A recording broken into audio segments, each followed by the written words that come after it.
Hello everyone. Okay, so my husband did this for me this morning, and it just makes me so happy knowing how much he loves me to do this, because he doesn't have to, but he does because he wants to make me happy. So I'm so thankful to have found such a wonderful husband who takes care of me and does little surprises like this. This is where I'm going to have my future working arena. It's just going to be a small one.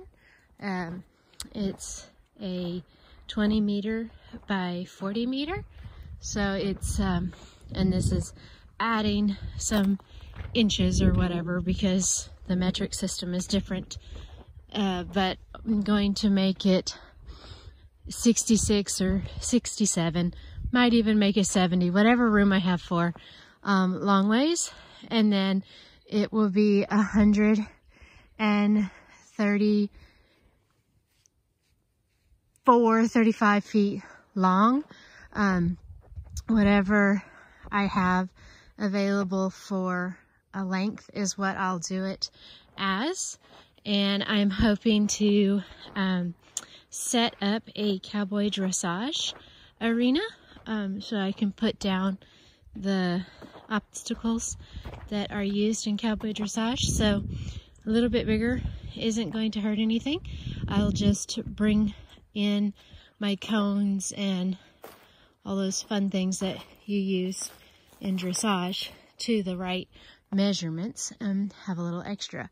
But I am so super excited.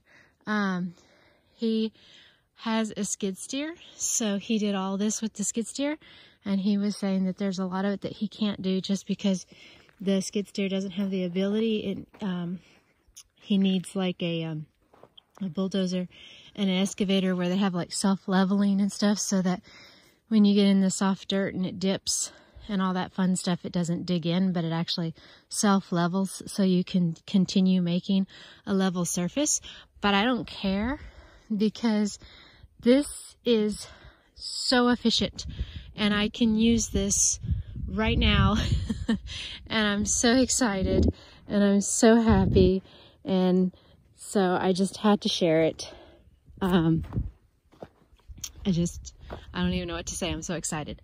I have an area where there's not grass that the horses could get distracted by instead of paying attention to me, and I'm not having to constantly tell them to get their head up and do what I'm asking, because it'll be a nice area that's nice and clean and it's dirt. So super happy, so thankful for my husband, so thankful that he did this for me. I just had to share it. So exciting.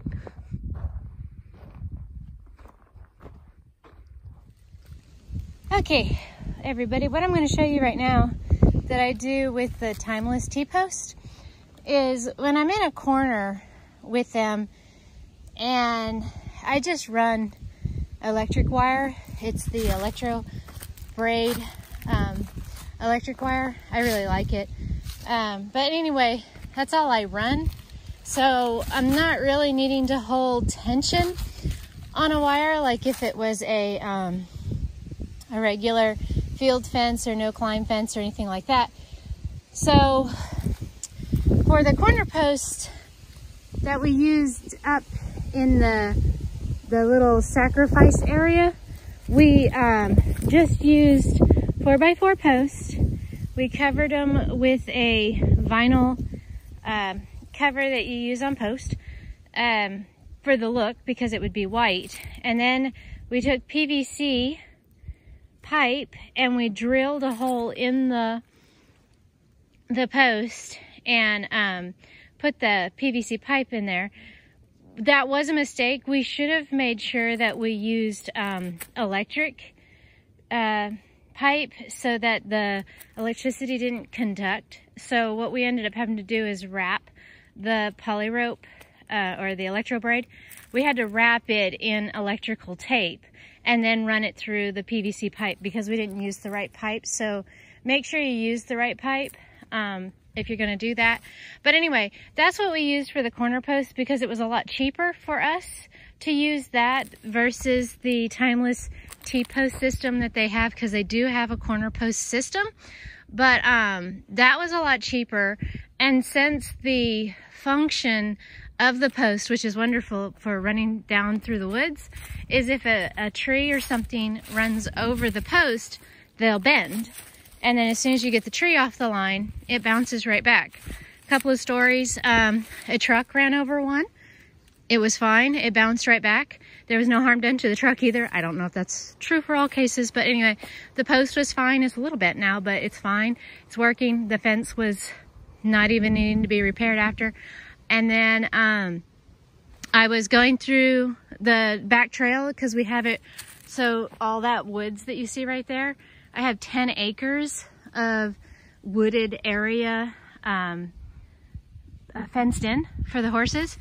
And I was going along the trail, weed whacking all of the grass that was growing underneath the fence line, and the bad boy that I was using, it's not bad boy's fault, it's our fault. The brake doesn't work very well because we need to fix it.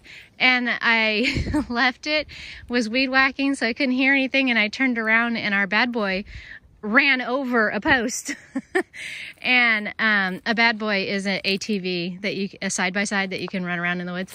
But anyway, it ran it over, but all I had to do was back off of it and it bounced right back into place and all was well. I didn't have any troubles or worries or anything. But anyway, the only little issue that I do run into is when I come to a corner and they bend, because that's their purpose. That's what we want them to do. And sometimes when I do it, they don't bend. It just depends on how long of a stretch the wire is, if it will be enough tension to cause it to bend. So my fix for it, and it's been working really, really well, is I just get a regular metal T-post and I will get some, either a zip tie will work too, or I'll just use whatever wire I have on hand. And I will pull, let me see if I can get this down here so you guys can see what I'm gonna do. Excuse my dress, I'm a country girl. This is just how I dress. I'm not a fancy person. I get too dirty to wear nice clothes outside. Mud all the time, all over my clothes. So if it was like a nice pair of pants and stuff, I'd be upset because they were always getting ruined. But anyway, so what I'll do is I'll just take my rope, and the fence is on right now, so I don't want to get shocked.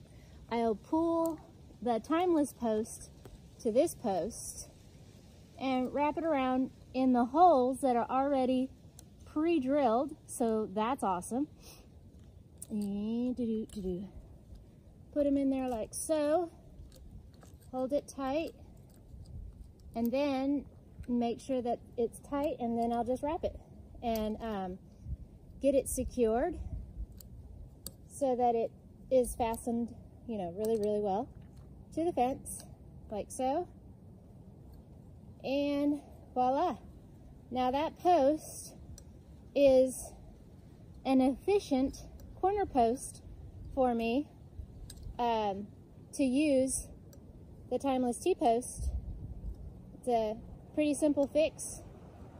And this is a lot easier to do this than it would be to dig a hole, get concrete, bury that, run the wire through that.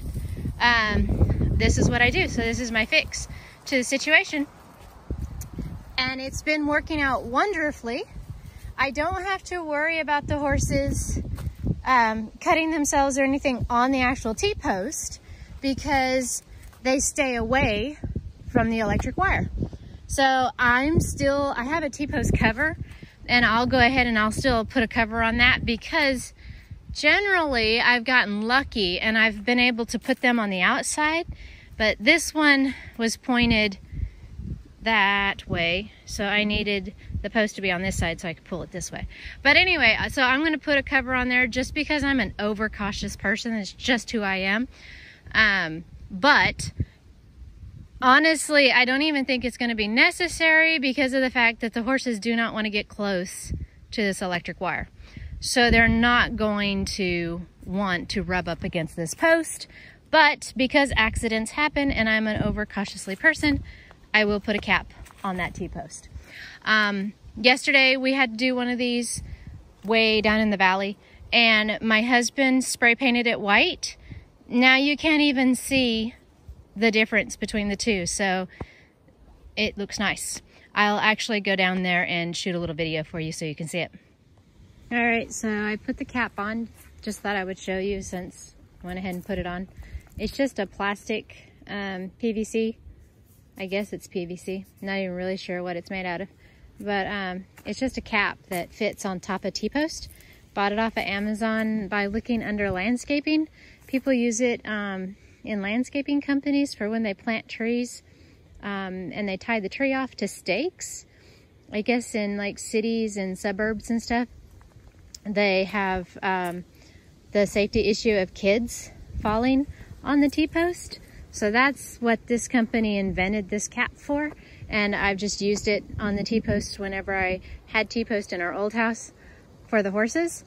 And they work really well until one of the horses get bored and decide that they want to play with it. And they have enough strength that they can pop these off. A kid wouldn't be able to pop these off, but the horse is playing, grabbing it. It's got a perfect little spot right here for him to grab a hold of and pull that off. And they did do that in the Jackson house. I didn't have electric. But out here, because I've had the electric, they're gonna put their nose over there and get zapped on that Electro brand fence, and they're not gonna wanna play with that. So I find this very comfortable and safe to put right here. But I feel better having it on there because you can tell with their track right here where they've been walking, they cut that corner pretty close. So I just wouldn't want them to walk close by here and catch their shoulder on the sharp part of the T-post and cut themselves. So I just popped a cap on there.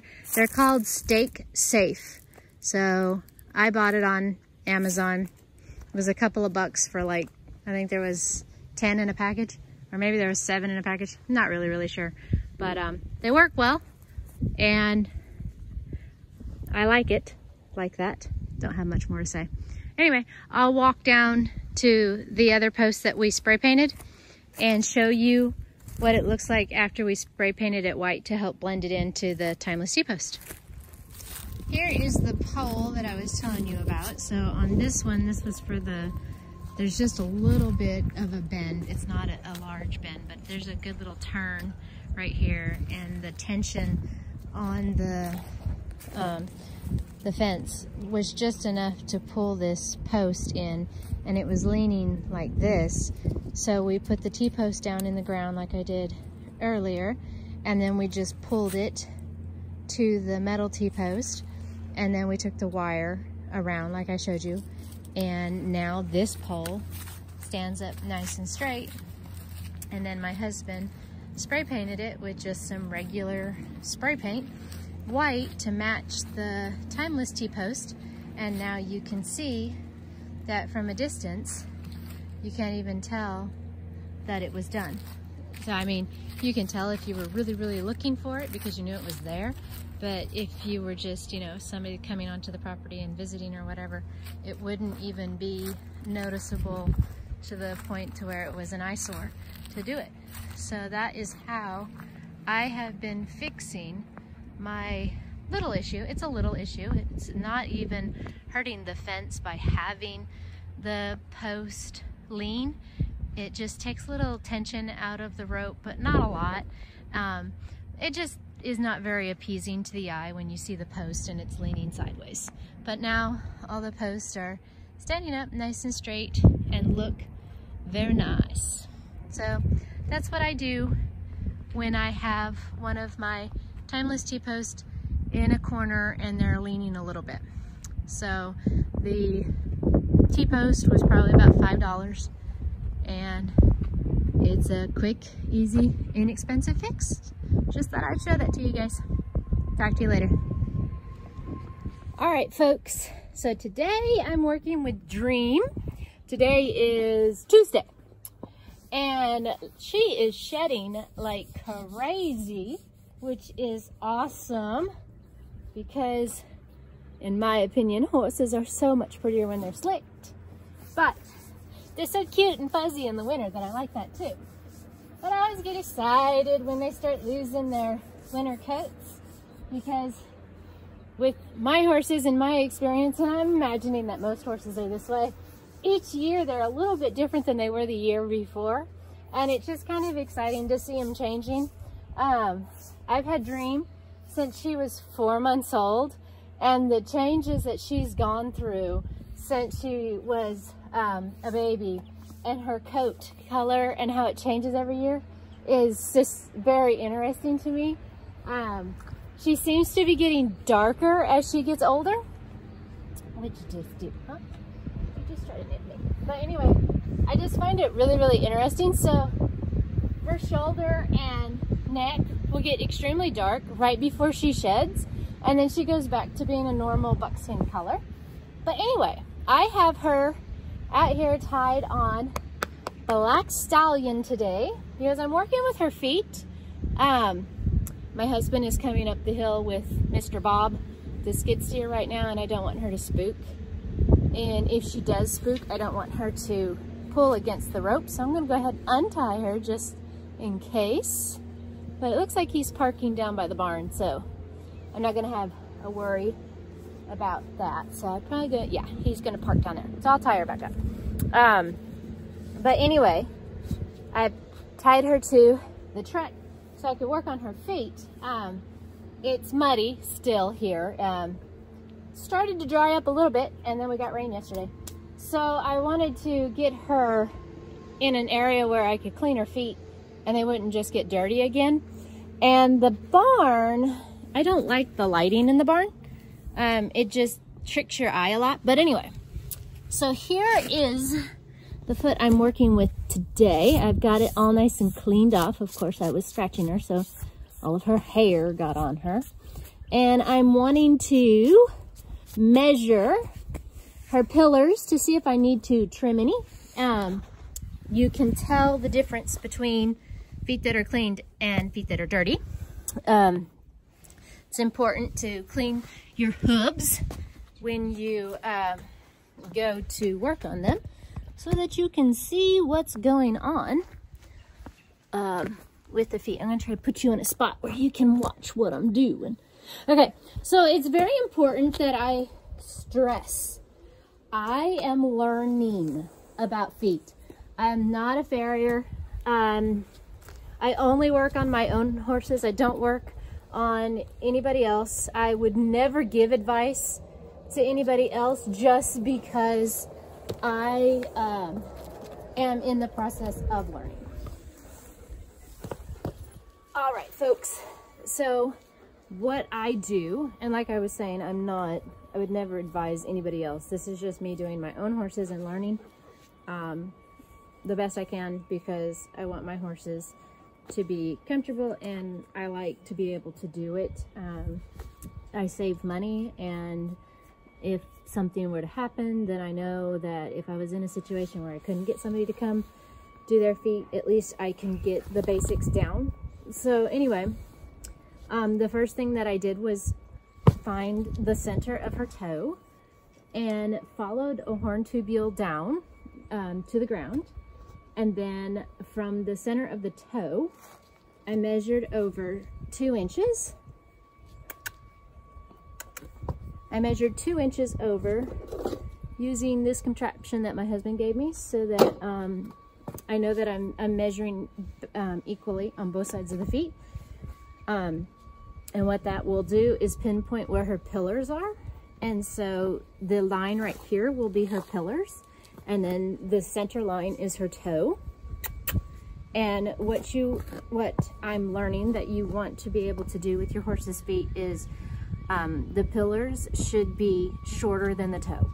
So on a wild horse, the toe was 3.5 inches, and the pillars should be a 1/4 of an inch shorter than the toe. And so that's what I was checking on her.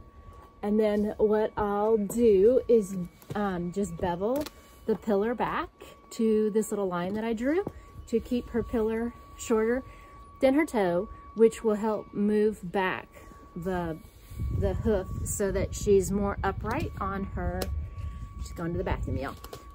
So she's upright on her heels, and that is where she is not right now. She has under run heels or run forward heels. And this is something that I've been working with on her feet for a very long time. Come on. 2 years I've been working on this. This hoof over here is her problem hoof. You guys, that's disgusting. I'm going to move her so you guys don't have to watch that disgusting. All right, moved her to the other side of Black Stallion. Okay, so as I was saying, I'll just bevel this a little bit, just enough to keep the toe and the pillar at different lengths. And I'll just do it very lightly with a rasp. And that is all I'm going to do on this foot. And then I'm going to move to this foot because, let's see if I can show you. Dream, behave.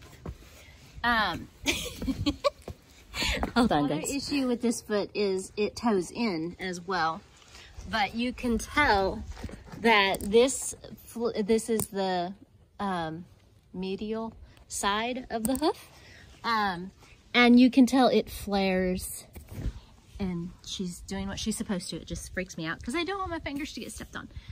Would you put your foot down? I know you're letting me see it, but put it down.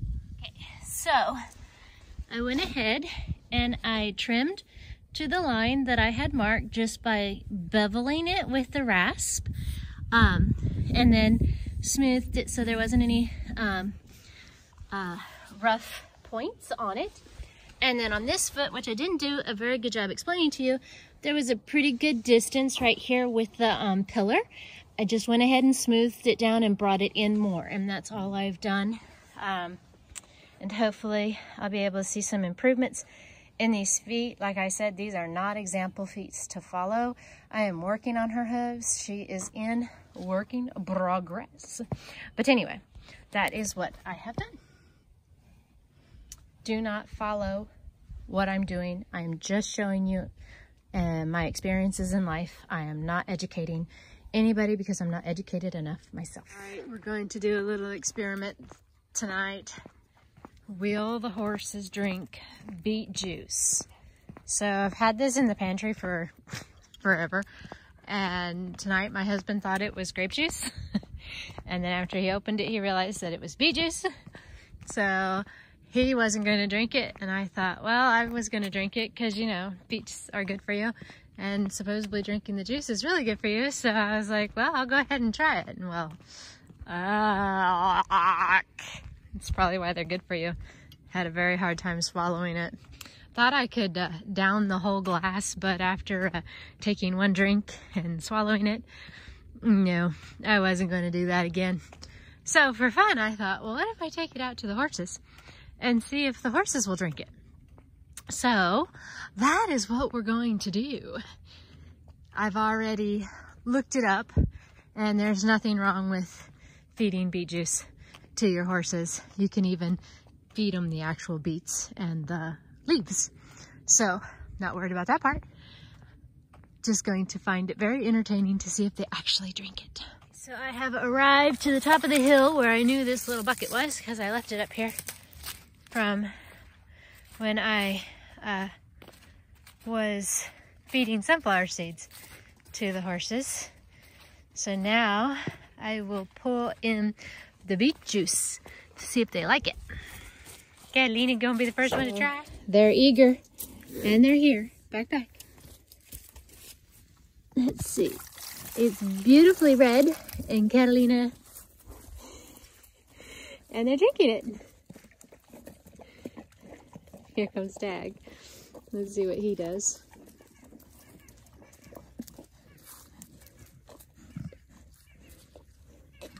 Tag says no. Oh my goodness. He has lips. Now here comes the boss, Miss Dream. See how she likes it?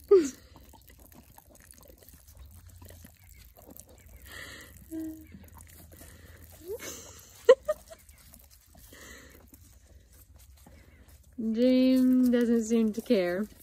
Hey, Bubby, are you dressed up ready for Halloween? Hey, hey, hey, hey, hey, hey. So Dream is the boss, and she will chase him off. So that's just all that happened right there. Look at poor Catalina. Back. So Dream doesn't want Catalina, your lips. Oh, Catalina. People would think you got hurt.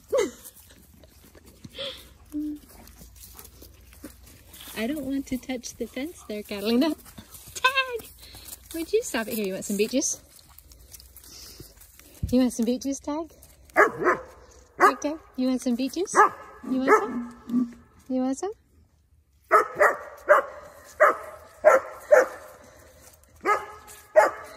You want some? Hey, Dream.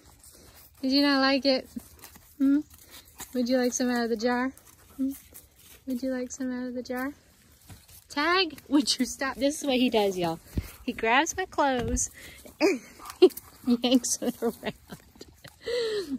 Alright, you guys, I'm going to have to stop filming here because Tag won't leave me alone. See, this pretty boy is begging to go for a walk. So, that is what we're going to do.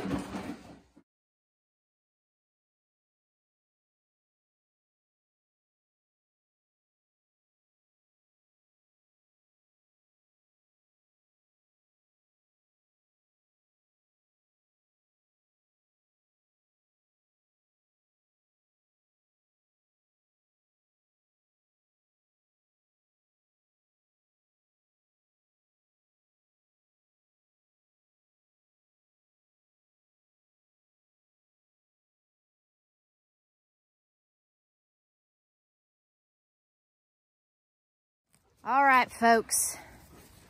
So I haven't done much with the horses as far as walking around the property because I do believe I am done with the 100-mile challenge. 70 miles is where I'm going to stop because I just don't find much enjoyment in doing it anymore. So I, of course, will continue to walk my horses around. I'm just not going to continue to count the miles. But next week, we are going to California. My husband's brother is getting married, so we are flying out there. And most of next week's video will be of our California vacation. The beginning of the week, I'm going to go ahead and record all the things that we do to prepare to leave.